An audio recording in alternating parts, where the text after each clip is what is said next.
جزاک اللہ خیر. اصل بات اس میں یہ ہے کہ دوسرے کو جب تک آپ اس کے سطح کو نہ جانتے ہوں، اس کی علمی درجے کو نہ جانتے ہو، تو بات واضح کرنا مشکل ہوتی ہے. یہ بالکل کامن سی بات ہے. اگر آپ پیشنٹ سے بات کر رہے ہیں تو دوسرے طریقے سے سمجھائیں گے، ایک جونیئر ڈاکٹر سے بات کر رہے ہیں دوسرے انداز پہ بات کریں گے، ایک عالم سے بات کر رہے ہوں گے یعنی اسی فیلڈ کے ایکسپرٹ سے سینئر لیول کے، تو اس کو آپ بالکل اشاروں کنایوں میں بتائیں گے. تو اب چونکہ میں آپ سے واقف نہیں اور آپ مجھ سے واقف نہیں ہیں، تو ہم اگر یہ طے کر لیتے ہیں کہ ہم کہاں سے بات شروع کریں، اور اس گروپ میں ماشاءاللہ بہت سے ایسے احباب بھی ہیں کہ جو بالکل مبتدی ہیں، بعض ایسے ہیں کہ جو منتہی ہیں، میرے اساتذہ کے درجے کے ہیں. تو اب اس میں کوئی بات کہنے سے پہلے یہ تعین ہونا ضروری ہے کہ کہاں سے بات اور کتنی بات سمجھی سنی سیکھی جائے. یہ درست رویہ بھی نہیں ہے، یہ درست خیال بھی نہیں ہے آپ کا کہ سائل کا سوال کرنا وہ کافی ہو جائے، کیونکہ لوگوں کے احوال دیکھ کے ہی جواب دیا جاتا ہے. اس کی مثال آپ کو میں سناؤں. اللہ کے رسول صلی اللہ علیہ وسلم سے ایک صحابی آئے اور آ کے انہوں نے سوال کیا، آپ اس پر ناراض ہوئے. ایک اور صحابی آئے، انہوں نے سوال کیا، آپ نے اس کا جواب بالکل مختلف دیا، سوال سے ہٹ کے. یعنی 3 چھوٹے چھوٹے سے آپ کو میں خالی اشارتاً واقعات بتا دیتا ہوں. ایک صحابی نے تو یہ سوال کیا اللہ کے رسول صلی اللہ علیہ وسلم، جب آپ نے فرمایا کہ حج فرض ہے تو کیا ہر سال؟ پھر وہ اس طرف سے آپ نے منہ پھیر لیا. اللہ کے رسول صلی اللہ علیہ وسلم کہ حج ہر سال فرض ہے.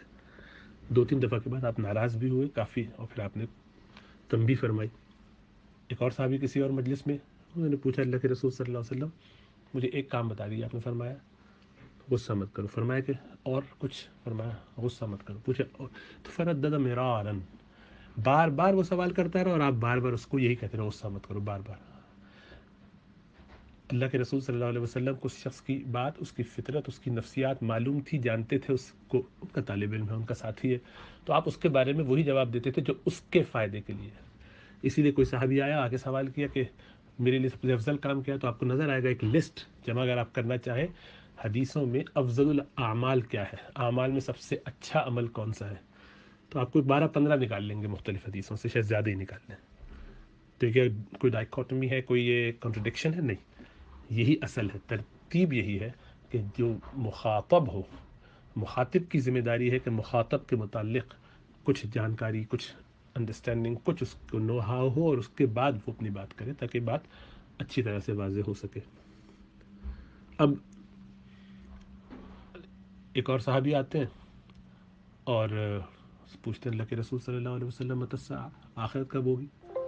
تو آپ فرماتے کہ نا ما اعددت لہ، تم نے اس کے لیے ما اعددت لہا کیا تیاری کیا کی ہے. یہ ہے اصل سوال. مطلب یہ کہ تمہارا سوال اس کو ذرا ایڈجسٹ ہونا چاہیے.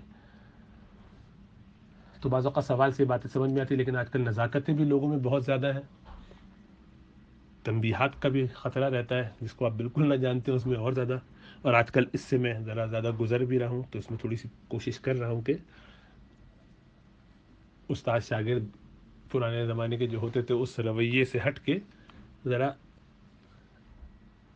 جو ہمارا مروجہ نظام تعلیم ہے دنیاوی، اس کے طریقے پہ رہا جائے تو شاید زیادہ مناسب ہو. گو اس میں مجھے نقصان بہت نظر آتا ہے، لیکن چلیے اب جو چلو تم ادھر کو ہوا ہے جدھر کی والا ہی انداز ہے تو ٹھیک ہے.